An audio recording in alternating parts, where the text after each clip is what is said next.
Wat is die uitdagings vir Afrikaanse onderrig, spesifiek in 'n digitale era?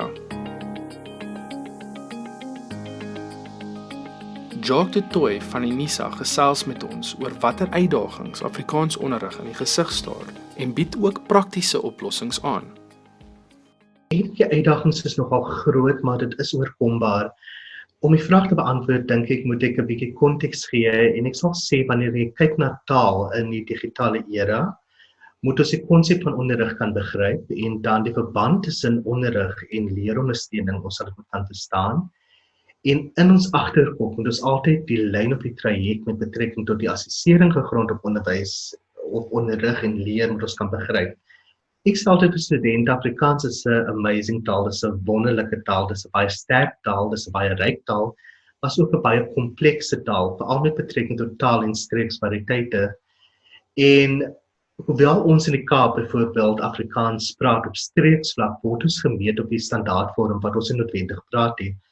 En hoewel ek Afrikaans eerste taal is my Afrikaans Kaaps. En ek kyk nou na Afrikaans deur 'n onderriglens en ek sê dat die digitale era maak ondersteuning makliker.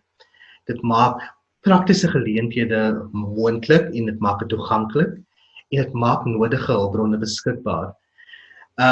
Want het sy formeel of informeel kan tegnologie onderrig laat gebeur.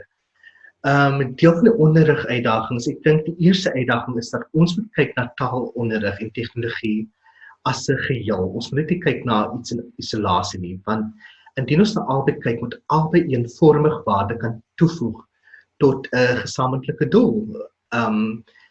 Ek kyk na studiegids en ek kyk na uitkomste en in linguistiek, veral die taalsintaksis of Afrikaanse sintaksis wat eintlik 'n baie moeilike deel is.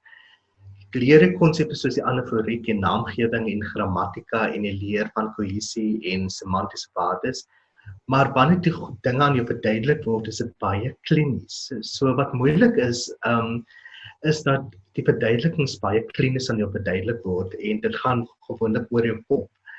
En jou hulpbronne, veral op universiteitvlak, is baie beperk. En ek het ook opgeleer die laaste periode in onderwysstudente kursusse in African languages en hulle doen dit in Europese tale, want dit is baie rudimentary, dit is baie basies en daar is baie ondersteuning, veral in apps soos Telegram en online videocasts en podcasts. En dit is wat ek dink met Afrikaans moet begin gebeur. Dit moet veral eerste generasie studente van Afrikaans op universiteitvlak neem. En dit moet ook studente inkry om digitale hulpbronne te kan gebruik, om dinge makliker te maak, wat dinge makliker verduidelik, dan hoef hulle nie in 'n biblioteek se ry te loop staan en 'n verklarende woordeboek te soek of 'n tweetalige woordeboek of vir jou ouer wag om dit te verduidelik nie.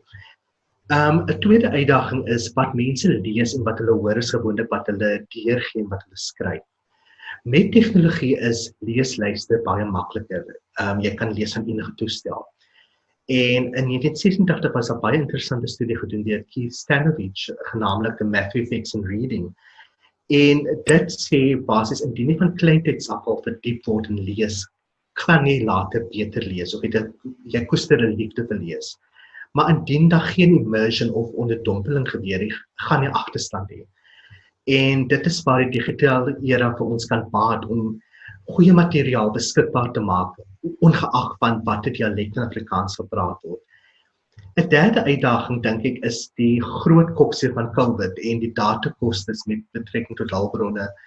En ons werk in 'n derde wêreld land en ons het nie soveel die probleme van babies se first world problems nie. So indien ons toegang het tot leesmateriaal wat goed is of hulpbronne wat goed is nie, gaan studente sukkel. En studente hou nie noodwendig van die gesukkelde deel nie.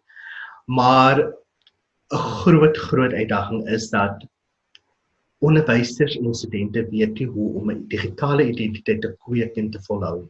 En hulle weet nie van die nodige hulpbronne nie. Hulle wat min besef is dat jy kan die wonderlikste tegnologie het, maar onderrig en leer in enige formele konteks word geassesseer. So baie keer deur ons of baie keer deur ander en jy moet bewus wees dat in die traject van onderrig moet jy getoets kan word En dit is nie noodwendig waartoe mens werk nie, maar dit is wat in jou agterkop moet wees.